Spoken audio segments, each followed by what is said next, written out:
Right. Good evening. This is Dr. Joe Holt. I am a professor at Liberty University. I would like to talk to you about the Ethics in Action projects. I want to give you some feedback if you'll allow me to. I have some concerns over what I'm seeing. We're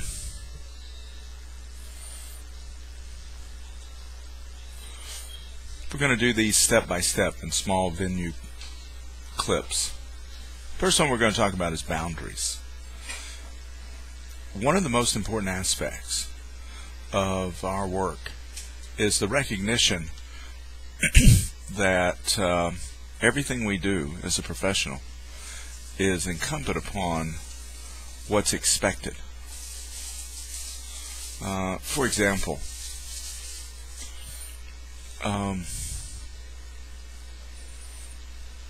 when we're doing marriage counseling, one of the things that has to be importantly noted is that marriage counseling is a particularly specific field of study, and in some states it's allowed for a licensed professional counselor to do it, although the caveat of TRAP is that if you don't have the courses in your curriculum and you do it and something goes awry and the client becomes upset because the delivery of services weren't satisfactory, then you're practicing outside your scope of practice and you get in trouble and you find yourself in a malpractice lawsuit. And one of the things that many of us know is that malpractice insurance only covers you within your scope of practice, meaning what you're trained for. Not just what the license says you can do, but what you're trained for.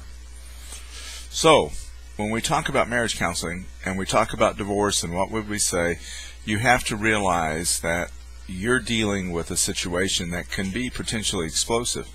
Just like, for example, the person who takes on the role of guardian ad litem, and they are there to help the judge determine who gets custody of the child. There's always a winner, and in the world's eyes, there's always a loser. So, when we're doing marital counseling, one of the things you have to make sure of is that you have the necessary training and courses to do that. 2, you have to make sure that you know what you're doing, and you have to be very careful in saying what specifically are the parameters of your opinion.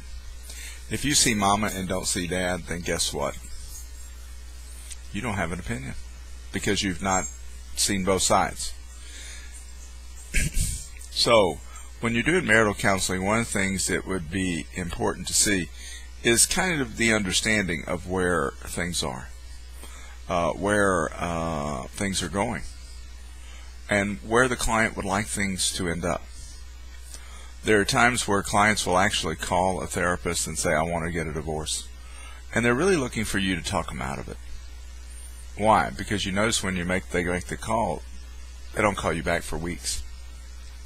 Well, that's because of that reason.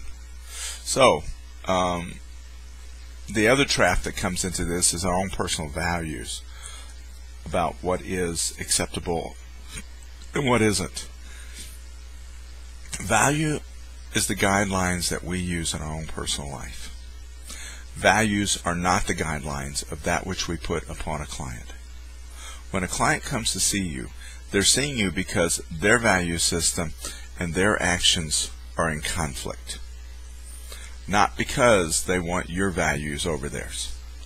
If they wanted your values over theirs, they would go see the preacher instead of the therapist.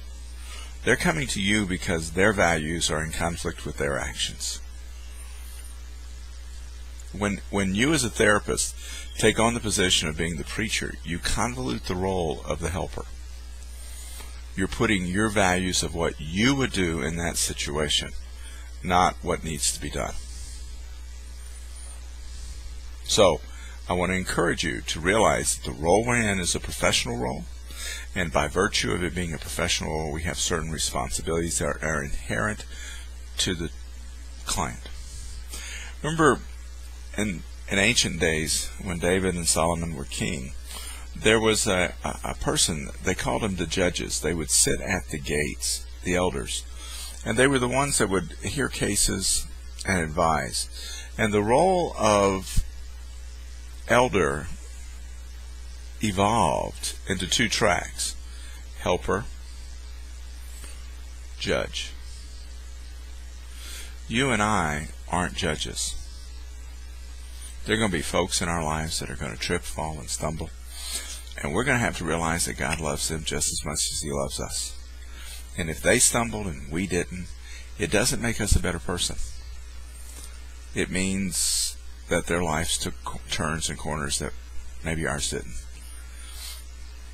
But it doesn't make them worse or better.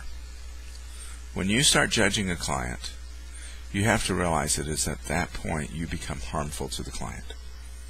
You can't help them because your own opinion gets in the way. You have to understand that they're on a pilgrimage. And as my professor in seminary and evangelism used to tell me, life is like one beggar telling another beggar where the bread is. Neither beggar is better than the other. The counselor has a professional role. But when it comes to our own value system, that is what governs us. Okay? I wanted to give you that thought. I'll be talking even more. The topic on this one was divorce and where do our opinions go. All right? Talk to you later.